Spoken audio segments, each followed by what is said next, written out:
Hare Krishna, Krishna Krishna, Hare Hare, Hare Ram, Hare Ram, Ram Hare Hare.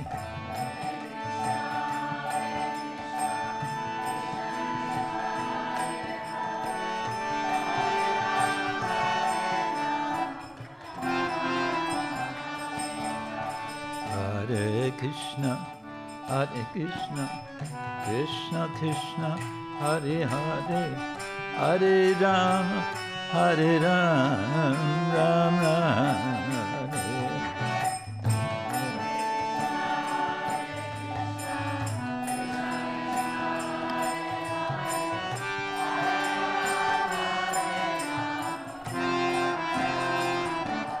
Hare Krishna, Hare Krishna, Krishna Krishna, Hare Hare, Hare Rama, Hare Ram, Ram Ram, Hare Hare.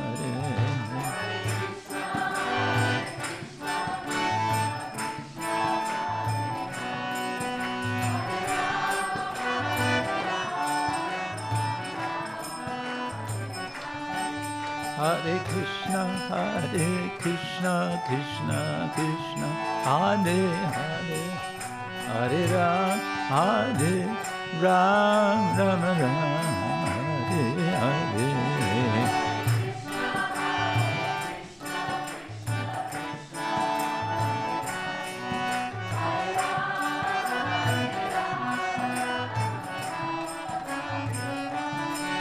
Hare Krishna, Krishna Krishna, Hare Hare, Hare Ram, Ram Ram, Hare Hare.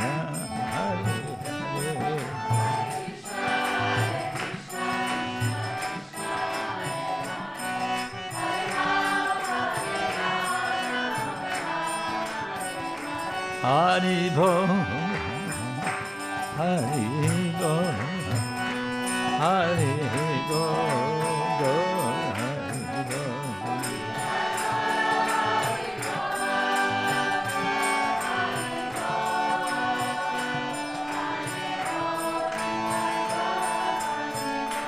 Nitai Gaur, Hari Bol, Hari Bol, Hari Bol, Gaur Hari Bol.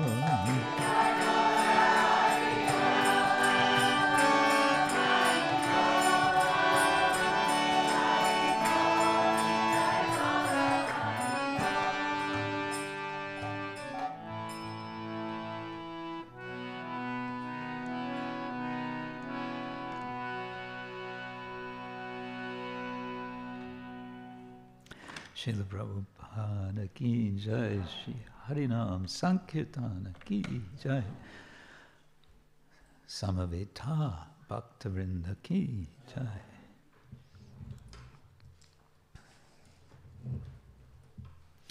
Welcome back, those of you who are coming back. And welcome to those of you who are not coming back. I'm not coming back. Yes, thank you for joining us for this fourth and final session of Yoga, the Art of Play, in which we are exploring and experimenting and aiming toward the idea of some writing of drama.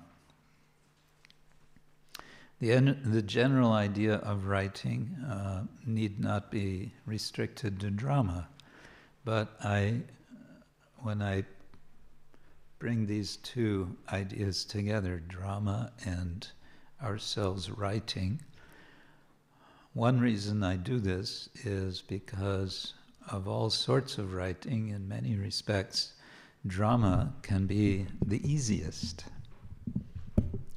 And why is it the easiest? Because it usually involves dialogue, somebody speaks to someone else, and the someone else responds to what the someone has said, and it goes back and forth, and it's just like life. It's something we all do. We converse. Of course, there's a lot more to drama than just conversation, but this is certainly kind of an essential element, usually, of drama.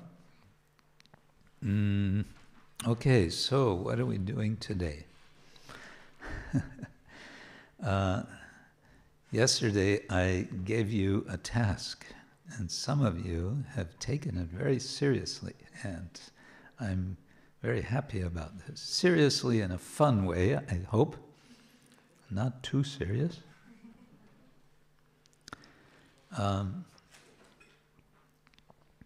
And we can talk about this. I think some of you have been writing also, so that's nice. But maybe before we do that, I want to read a small excerpt from a transcription and then translation from Brajabhasha of a drama that is, I say present tense, is performed. I'm sure it has been and is being performed in Vrindavan many times.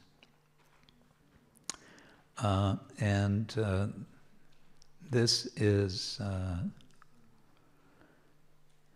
from the Ras Leela style of performance. I mentioned this on the first day. Ras Leela performance tradition in Vrindavan, Braj, must be a very old tradition, and it's performed all by young boys, including the female parts. And the mood of these dramas tends to be light and entertaining,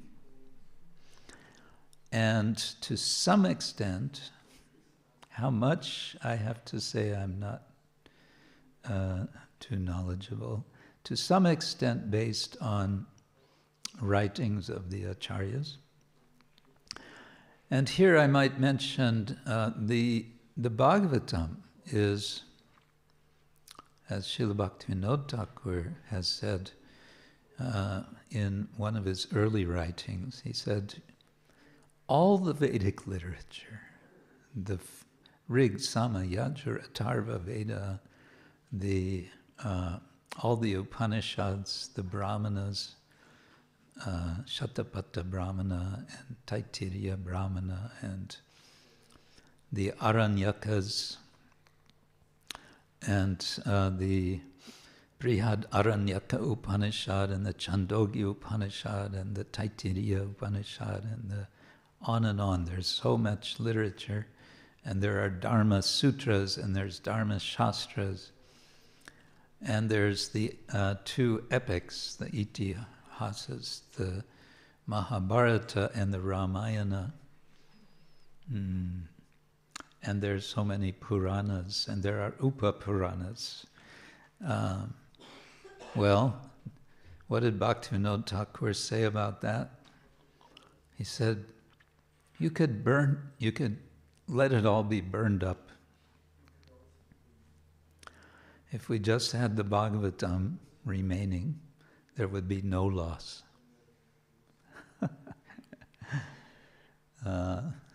The point being that the Bhagavatam is complete in itself, in terms of its purpose, which I mentioned, is telling the beautiful story of the Supreme Personality of Godhead.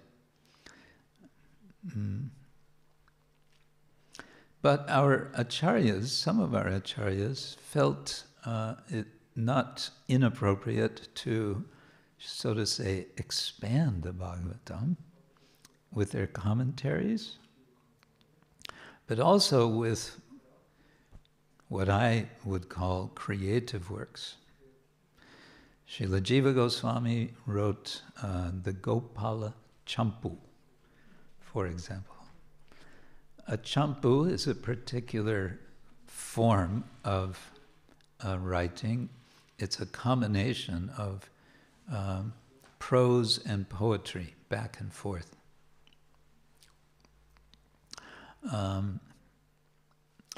Kavi Karnapura also wrote a champu, the Ananda Vrindavan champu, which is highly, highly poetic in his style of Sanskrit writing. And in this way, different acharyas have written. Srila Sanatana Goswami wrote his Brihat Bhagavatamrita, and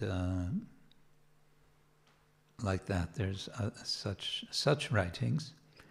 And then there's folk tradition in Vrindavan, and here's where it's sometimes hard to know which came first, the folk tradition or from the acharyas, because sometimes they will borrow from each other. So,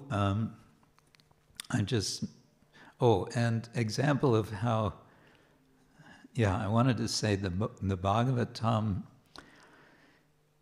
it's all inclusive, but it's also extremely summarizing. And the example I like for this is in the 10th canto, we find description of Krishna killing demons in Vrindavan, approximately 20 altogether, Krishna and Balaram. You can go through them. There's Putana, and there's Trinavarta, and there's the Shakatasura, and so on. Altogether, there's around 20 or 22 like that. Jiva Goswami says, actually, Krishna and Balaram were killing at least one demon every day. It was their daily sport. Sometimes killing one demon in the morning and one in the afternoon as part of their entertainment. But we don't have that in the Bhagavatam. So the point is there's a lot. The point is that Krishna's pastimes are unlimited and always expanding, and the devotees are bringing forth and sometimes performing these pastimes for the pleasure of the devotees. So I wanted to read, I guess we could project this actually. It'll be easier for our translator to follow. I don't know if it'll be big enough though, let's see. So this is a drama called The Theft of the Flute. Could you zoom in a little bit, because it's not so big? Let's see if I can do that.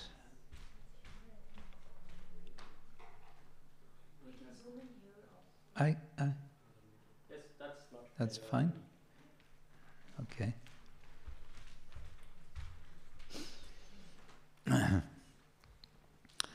So the story, I'm sort of jumping into the middle of this, but the story is that the gopis are meeting with each other and sharing their troubles, and there's a social phenomenon in the world. It's called scapegoating.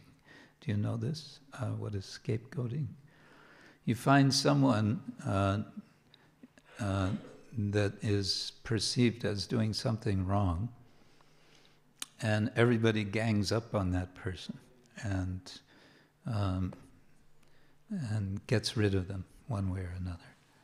And in this way, all their own faults are, sort of channeled into that one person as being the big demon.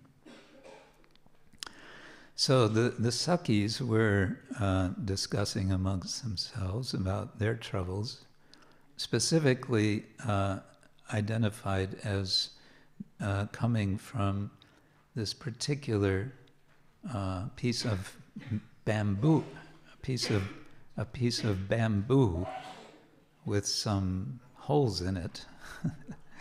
In other words, Krishna's flute.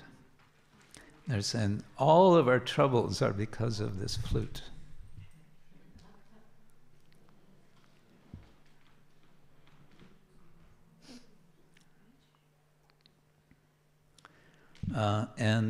So we have to do something about this flute. And so they're starting a conspiracy to steal the flute from Krishna. Because he's always playing the flute, and they say we can't, we can't do anything as long as that flute is playing. It's too much for us. So at one point, as they're discussing, Mansuka. Who is Mansuka? Anyone know? Another name of Mansuka. Madhumangala, yes. So Madhumangala has been spying on them. You could say in general, by the way, this kind of drama is what Shakespeare called much ado about nothing. It's like a big fuss in a little village somewhere in northern India about some cowherd boy who plays a flute, and it's a big problem for others. So anyway, so then the Sakis notice Mansuka, and they catch him, and they accuse him that he's been listening in on them. So they say, oh yeah, let's start. Where shall we start?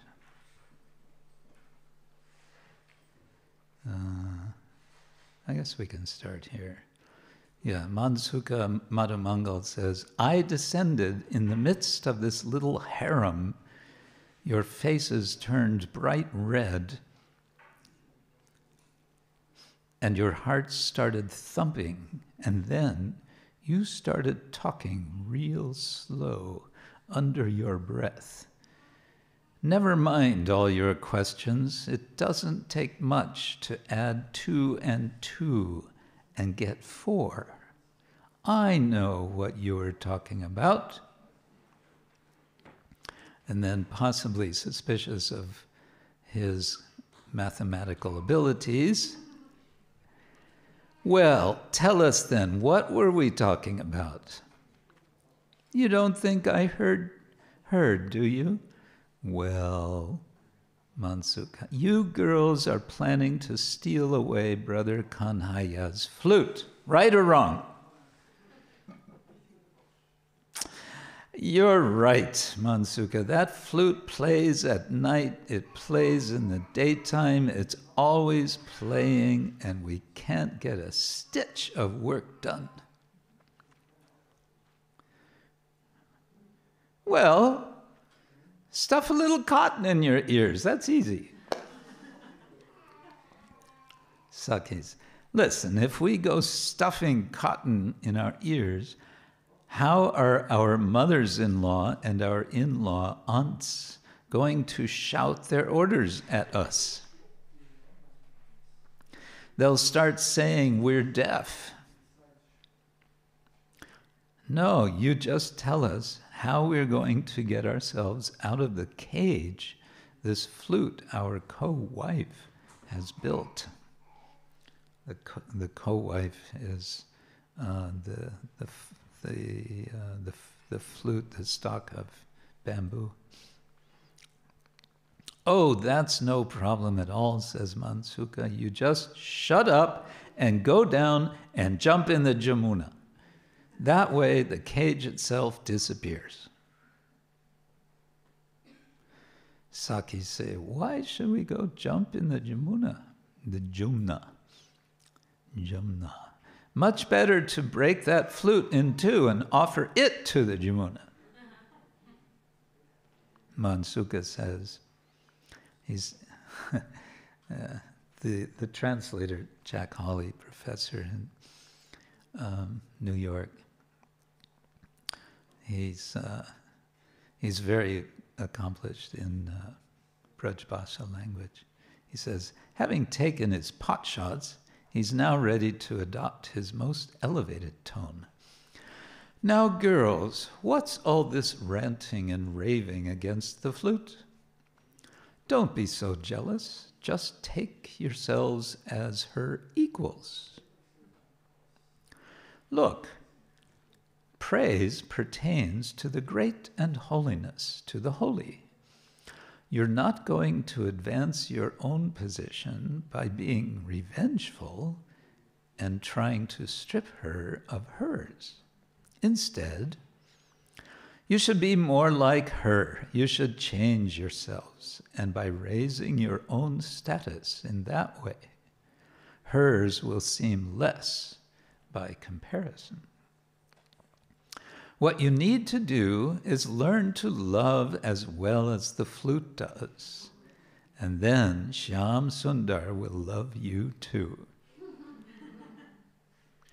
Now Mansuka kind of backs away because he knows he's going to get in trouble for what he just said. Why, you little Brahmin boy, you fool, you greedy little character, says Saki number 3. Have you gotten so fat on our gifts and offerings? Have you gotten so big for your britches that now you're giving us instructions on how to love? Listen, that flute's just a dumb stick of wood and you are a complete ass.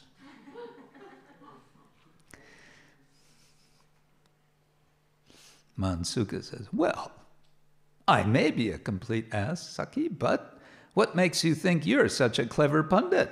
Huh, pundit? You know what they say. And then he quotes a doha of Premanand. Premanand is, he's identified by the Vallabh Sampradaya as one of their, I think, Ashtachap, one of their sort of 8 principal poets. With ear, eye, mouth, and nostril assembled in a single place, everyone manages to speak, see, and hear, but the wise have something more. Jack Hawley uses quite good English slang sometimes for his translation of Braj, which is also a kind of slang in a way. Scram! That means get out of here. Scram. Get out of here. No more sermons on pundithood, thanks. And if you don't, I'll give you a nice swat. And will your face get red? And Mansuka says, listen, Saki, all that would happen if you tried to give me a swat is that your hand would get red. And then Saki 3, out, get out of here. All right, I'll go, but I'm going to tell Krishna. Well, then go tell him, see if I care, but scram. So this is all kind of, how to say,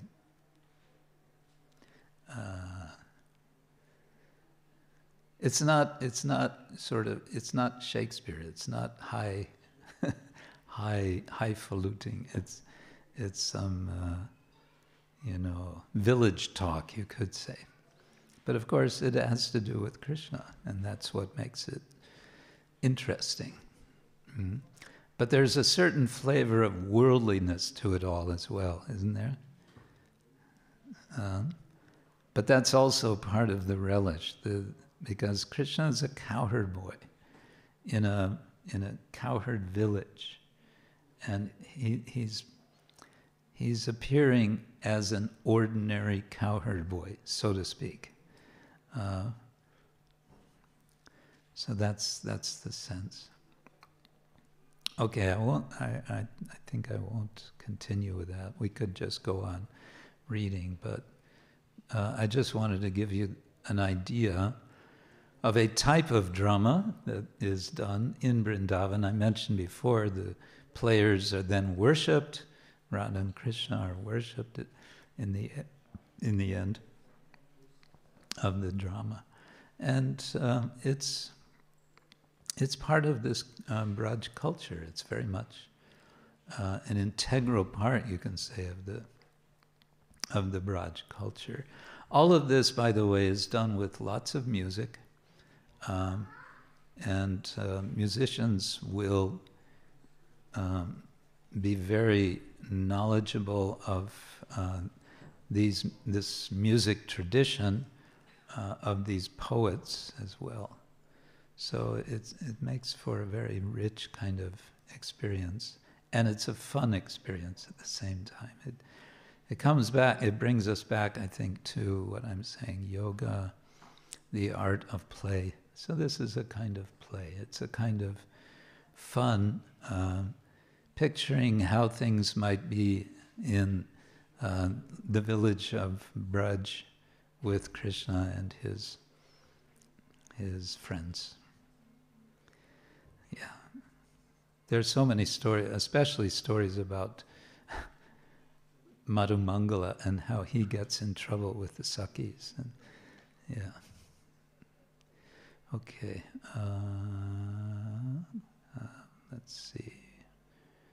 So, all right, let's proceed now, if we can turn this off.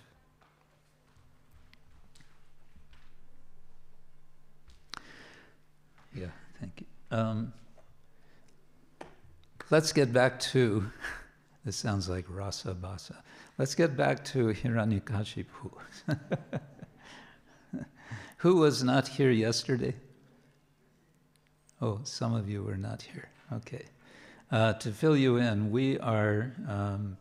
I've asked everyone to help me to write a drama about Hiranyakashipu after he's been killed, in which he realizes that he's not dead. And he's having a discussion with Narada. Narada is offering help for him to, what can we say, to adjust to his new situation, which he's trying to understand. And we're trying to understand, how does Hiranyakashipu, and of course there's Hiranyaksha, who we understand had been Jaya and Vijaya, right, in Vaikuntha. So now they're in this sort of transition stage, how they are eventually going to become. Who are they going to become? Yeah, they're going to be Ravana and Kumbhakarna. Kumbhakarna, yes. Pot-eared. The one with pot ears. Yeah, so I left you with sort of with a cliffhanger. No, that's not really what it was. What did we have?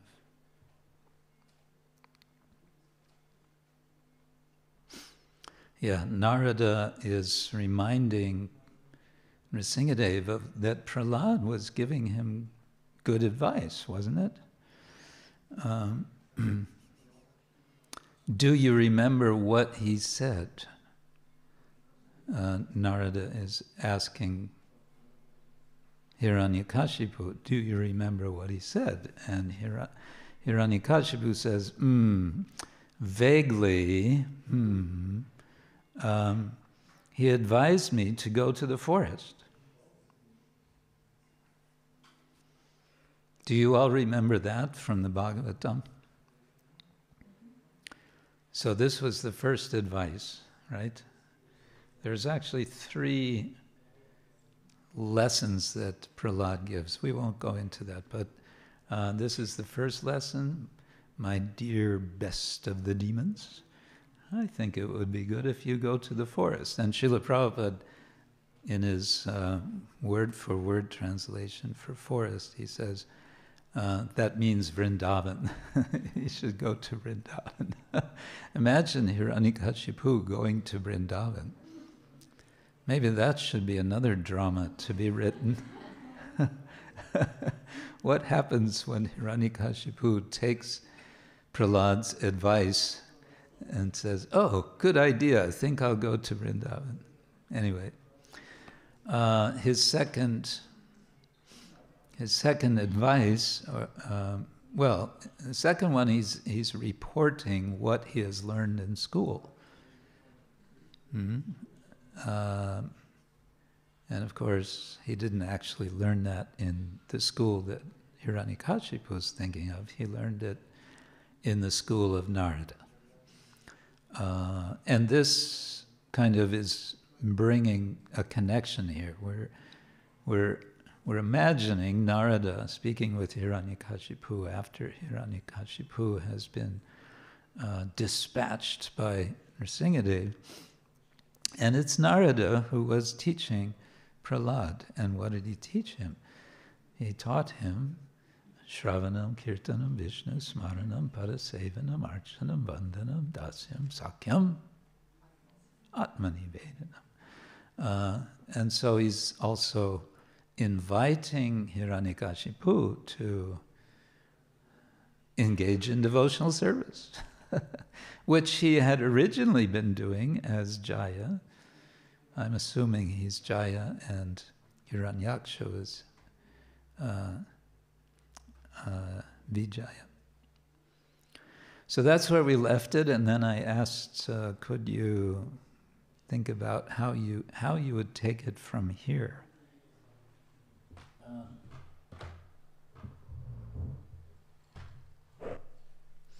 I got one beginning of a response. He left with me, or they left it with me, because they said they knew they won't be able to come here today. From Madan Gopal Prabhu and Anandamurti Prabhu. Maybe I'll read this. Hiranyakashipu says, tell me, Narada, why is it that my sworn enemy, the killer of my brother, has become such a strangely intimate well-wisher? The thought of him moves my heart as nothing else. As I can't read one word. As I wish, as I would know him for many as if I would know him for many lifetimes. Tell me, Narada, how are these teachings of Prahlad, my son, that I detested and fought against with all my being, now appears to me like nectar of immortality? He is my enemy, that I remember, but my feeling says he is my worshipable Lord. I'm confused. And then he writes, Shishyasteham shadimang tvang prapannam. What is that line? Famous line in Bhagavad Gita. Anyone know? Yes, of course, Krishna Prema Rupa.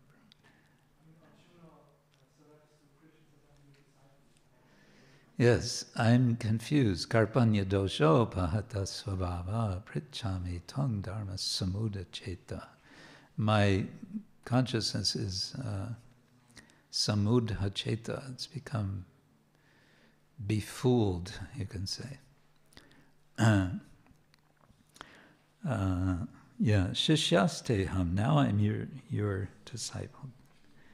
Please clarify for me.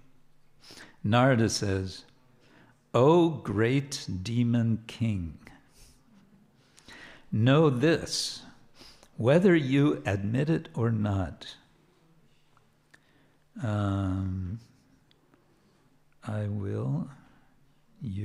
I can't read one word, you, I guess, are part and parcel of the Lord. Or maybe it's we all, or it's all. All are part and parcel of the Lord, okay. He is the origin and the ultimate aim of everyone's life. You are fortunate.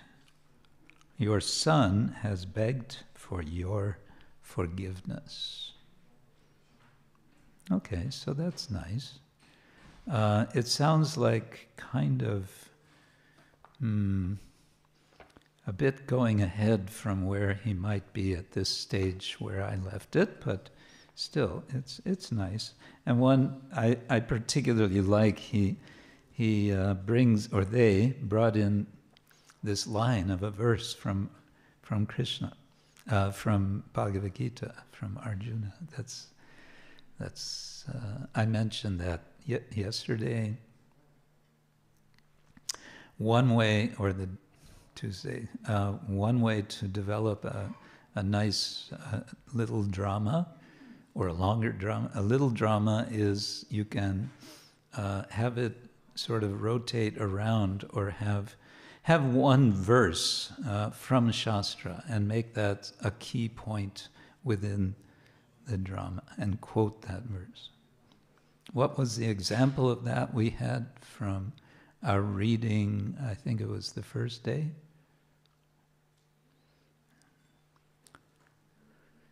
We had a little drama. Yes, Krishna Prema. Yes, Srinvatang Svakata Krishna Punya Shravana Kirtana. We had this verse. And who spoke it? The professor spoke it. Did he speak it like a devotee would speak it? Not really, but he was speaking it nonetheless in a way that you could say he was being distracted into it, and such that he might be affected positively by it. Anyway, it was the boatman and the professor story, and the author or authors of this particular version managed to kind of slip in this verse. So that's nice. Would anyone like to share what you came up with yesterday, or between yesterday and today? Don't all speak at once, please. Don't be shy either. Yes.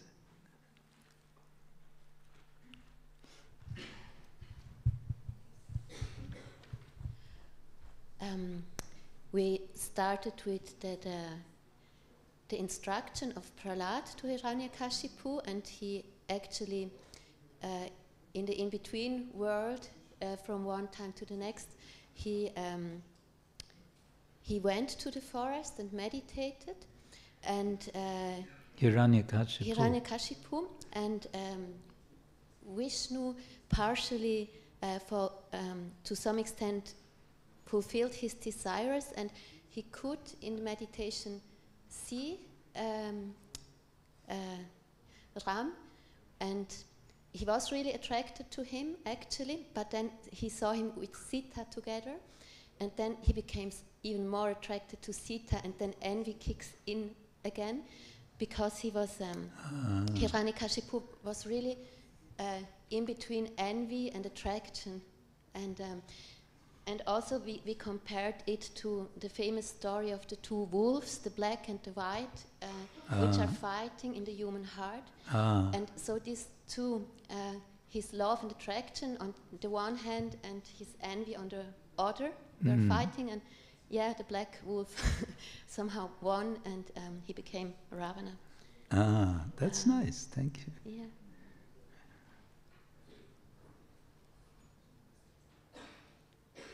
Something more?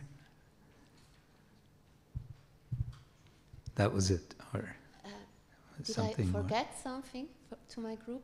No, that's very nice. Thank you. Very nice. Thank you.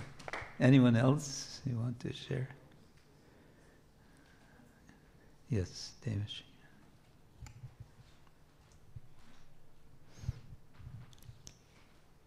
So some of us brainstormed of how we could develop it, and then also personally I kind of continued it a little bit in my head. Oh. And as we know, it last ended with the instruction. I vaguely remember he wanted me to go to the forest. And then Narada says that, have you considered it seriously? It might be nice to take some time off and process what you've undergone and just the experience that you've undergone. And perhaps you would even encounter this person who's on your mind. And that gets Hiranyakashipu thinking that, what do you mean, who's on my mind? And Narada says, you know what I mean. And this makes Hiranyakashipu very curious. And the scene ends with both of them walking out of the stage. And the next scene is again the forest of Hampi. Oh. And where there's that huge yes. Murti, yeah. So oh sorry, I forgot. In the previous scene, Narada also says that, why don't you take this chance and travel to the forest of Hampi, and there you should again encounter your assassin, the half man, half lion. Oh. And this is how the scene ends. And Your the next assassin. Ooh. Then the scene again. The next scene is the forest of Hampi, where Hiranyakashipu is just walking around, and then he comes face to face with Yoga Nrsimha, the 21 feet deity. And he's wonderstruck, he's awestruck just looking at Yoga Nrsimha, who's still in his full form, not like he's now today, but still in his full form.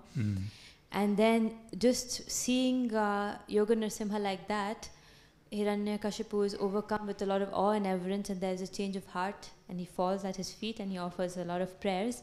This takes us back to your point that maybe he's not all that bad. So he starts offering the prayers. And then he says, my lordship, and then all the memory comes back to him about Jai and Vijay and all of this.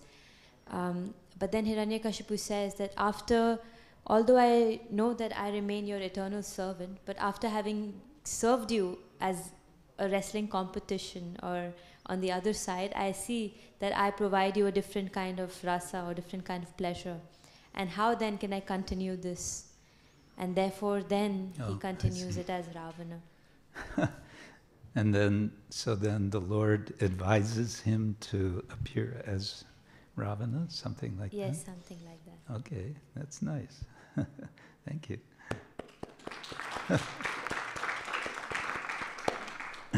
I think what we're going to have is not one drama, but several dramas of Hiranyakashipu, and that could be nice. Any from the gents' side? Yes.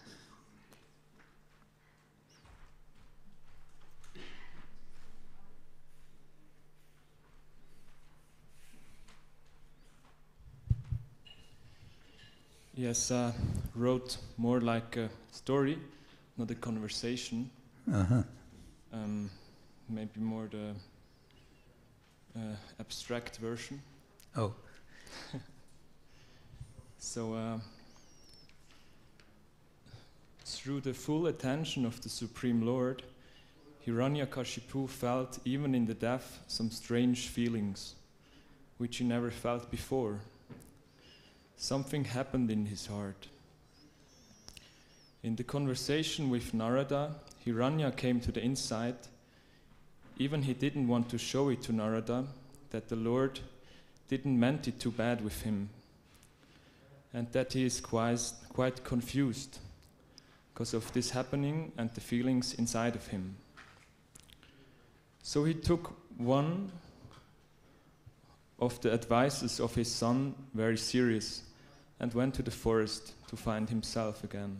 Ah, another forest story. In the forest, Hiranya found a cave in which he practiced renunciation and silent meditation. He wasn't too happy with himself because the silent meditation was quite hard for him, because he always meditated on the Narasimha form of the Lord. He was still angry on the Lord, but he also felt some strange feelings. Through his renunciation and meditation on the Lord, he slowly overcome his old anger. With strange feelings which he never felt before, but always was searching for, and his still unpure heart, lust was arising. In his meditation, he received a transcendental vision in which he saw Lord Narasimhadev appearing as Lord Ram with Sita and Lakshman.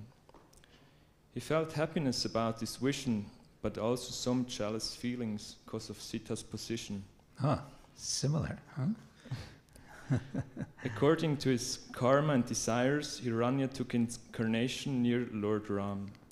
He had the deep desire to meet him. Incarnated as Ravana, he was walking in the forests where he saw Lord Rama, Sita Devi and Lakshman. As he saw Lord Rama and his transcendental beauty, he felt lust arising. As he saw Sita and Lakshman, he felt envy. So he decided to take away Sita Devi, that he can take the position of her. As Lord Rama heard from that action, of course he got angry on Ravana. As Ravana heard from Lord Rama's anger, he felt bad of his actions, but he couldn't express his feelings towards him. Because of that, he got frustrated, and because he felt so much lust. Not lust towards Sita Devi, only lust for Lord Ram. So the actions took place, and Ravana was too proud to show his attraction and desires and feelings. He never could imagine to fight against his love, but he was too proud. He wished to be loved by Lord Ram and was looking to get killed by him, so that he could at least feel his full attention again, like with Lord Narasimhadev. Oh, interesting. Right. Thank you. Thank you. I think there are others, but if you could now continue with this and maybe consider refinements, or, for example, with this one, how would you now turn this into something to perform on the stage rather than just a story? But maybe you could just discuss for a few minutes if there would be any further somethings that you would want to bring to what you've done. If you feel like, nope, this is it, it's finished, that's also okay. But maybe something will come out from your speaking together, sort of, you can do some churning and see if something more comes out. Is that all right? Just for a few minutes. Okay?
Hare Krishna,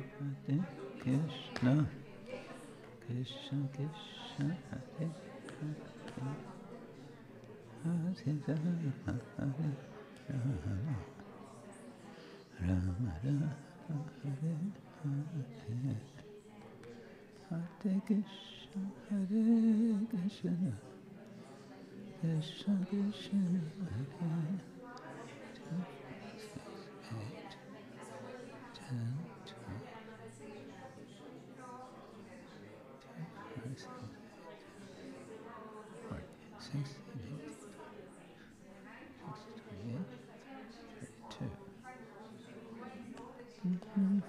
32.